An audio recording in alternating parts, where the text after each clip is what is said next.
Now, looking back at your term in office, 2 years in office, what would you say was your key achievement? We avoided a possible relapse into active conflict. And the kind of enthusiasm for change and peace that engendered. That's all I can say. Do you have any regrets over your term? Missed opportunities?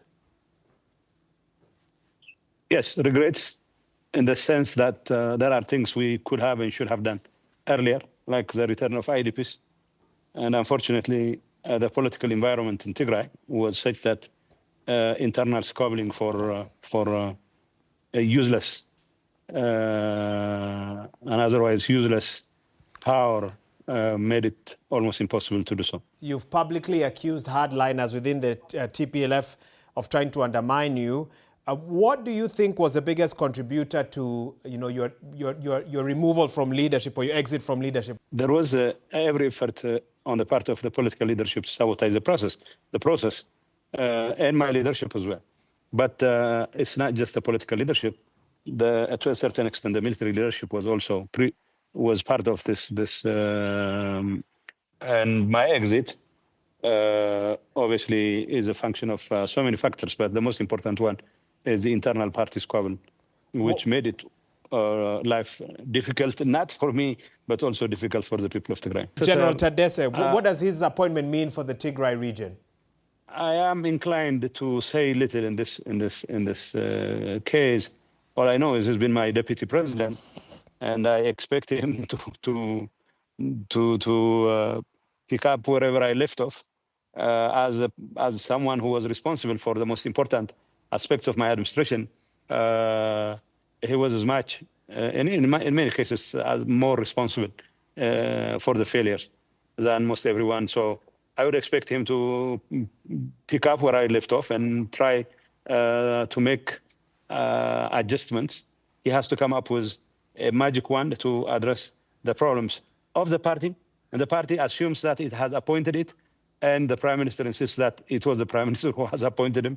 And one of the challenges that he will face, unfortunately, is going to be this rather unbridled power ambition by the faction of the TPLF that still insists on monopolizing power. You say you bear some of the blame, but you say General Tadesse bears a lot of the blame as well. So why give him the seat? Why should he lead if he's part of the problem?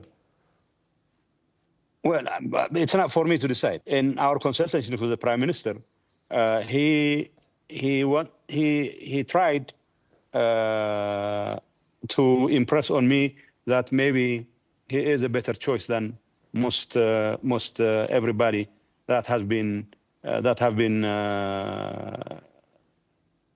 vying for that position. Have you gotten a chance to speak with General Tadesse since the announcement was made? What advice have you given him? I wasn't asked for one, and I wasn't in a mood to proffer an advice to someone who has a great deal of experience in this regard. What mistakes did you make? What could you have done better for the Pretoria Agreement to be fully achieved? Well, we should have approached it in a very organized manner. We should have brought on board all the stakeholders here, rather than sticking to the TPLF Executive Committee of 5 members who had no clue what it means to negotiate. We should have involved more civil society. We should have involved the youth movement in general, which have a vested interest in securing the safe return of their people, not interested in using IDPs as a pawn in their ugly political game. That is the main mistake I should underline. When you raise concerns about also the track record of General Tadesse, what proof do you have that he was part of the problems that ailed this outgoing administration? Because he was my deputy president. And the part of the, the job descriptions that he has failed to discharge. And I'm not blaming Tadesse alone. To the extent that he has failed, that I haven't done anything about him, either removing him or replacing him, is also my failure. So I have ample evidence that he said as much this morning as well. So he was my deputy, and he was responsible for security matters. He was responsible for a number of areas, and his job description is full of a litany of failures as far as I'm concerned. But his failures are my failures too. Are you still going to be involved in politics? Oh, yeah. I mean, once we are in this game, and once we have tried to chart a new path for the people of Tigray, a lot remains to be done, and it's not like I can abandon this movement suddenly.